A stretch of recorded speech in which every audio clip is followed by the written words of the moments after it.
Fracking is devastating communities in Colorado. It's poisoning the water, it's poisoning the air, it's causing the industrialization of the landscape, it contributes to climate change, excess water in a drought, and it also causes earthquakes. 4 communities in Colorado have tried to protect themselves by passing bans, and your administration has either sued them or threatened to sue them, stating that you are obligated to protect the mineral rights of property owners. So my question to you is, why isn't the right to clean water and clean air more important than the mineral rights of property owners? So, and I'll take one fracking question, because it's a fair question, right? And so, I'll try and be concise. So, horizontal drilling and hydraulic fracturing are technical innovations. Fracking's been going on since I was a geologist in 1980, so at least 35 years, probably closer to 50 years.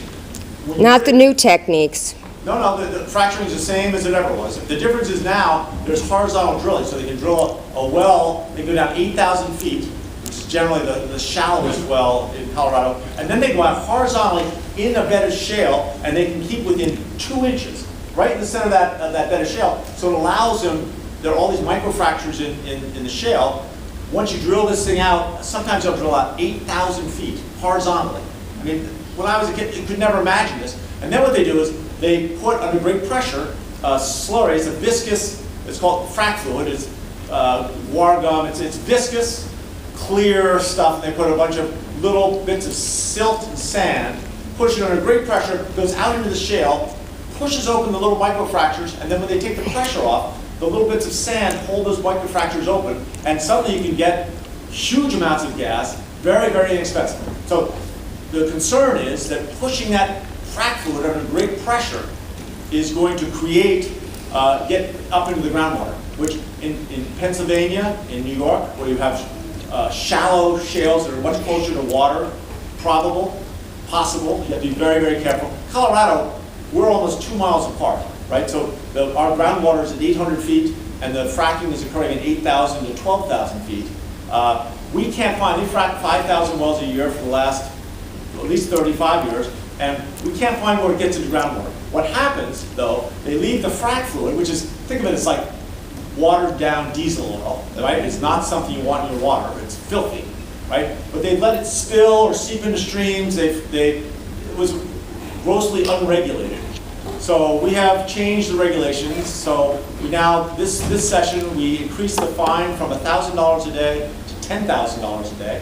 So if you want people to stop spilling something, if you put that fine to $10,000 a day, I guarantee that got them. They fought it. Well, some of the smaller companies fought it. The big companies said, yeah, we want it because it's the little guys that make these problems. Air, right? So this fracking has really created inexpensive natural gas. 2 things. One, as a country, as we convert coal plants that make out electricity into natural gas, they are dramatically cleaner. So we are now, on a per capita basis, in this country, in terms of carbon emissions, back to where we were in 1961, right, when John Kennedy became president. And in terms of Kyoto, we never approved Kyoto, but Kyoto was, we are halfway towards compliance with Kyoto, and we reduced our carbon emissions by more than all the other Kyoto signatories combined.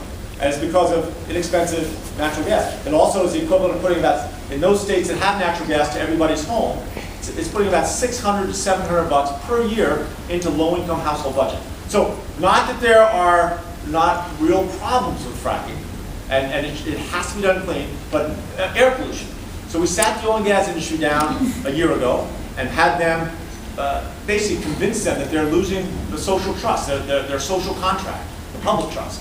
And we got the 3 largest companies in Colorado, Anadarko, Noble, and Encana, to get some experts, lock them in a room with experts from the environmental community, Environmental Defense Fund, the Colorado Environmental Coalition, get those 2 sets of experts to spend 4 months just figuring out what the facts were, how much pollution, where's it coming from, how do we eliminate, what we call fugitive emissions, escaping natural gas or methane from these wells.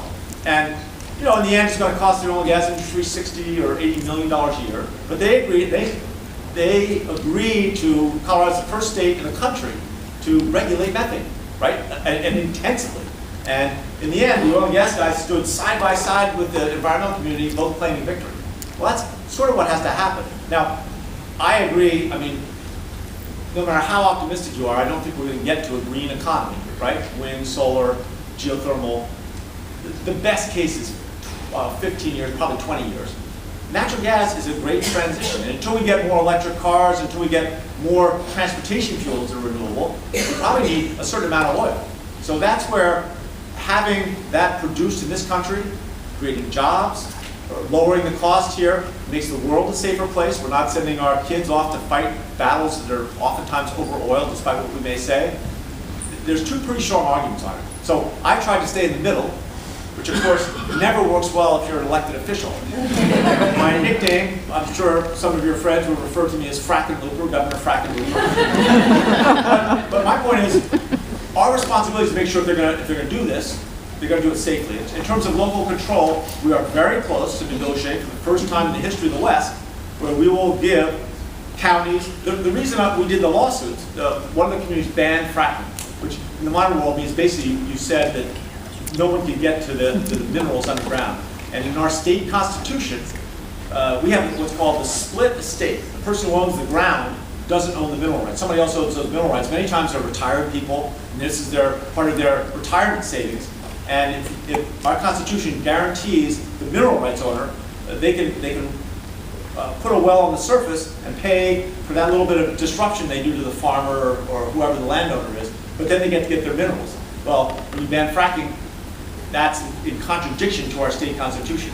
What we're doing now is getting the oil and gas industry to sit down and say, hey, you're still losing the war. So we're within, I think, a few days and maybe a week of having the first, in the West, where we have the split estate, the first place where we are going to give counties and municipalities the right to define setbacks, put noise coefficients in there, and do all this. So we hear it, but it's got to be balanced with what the Constitution of the state says.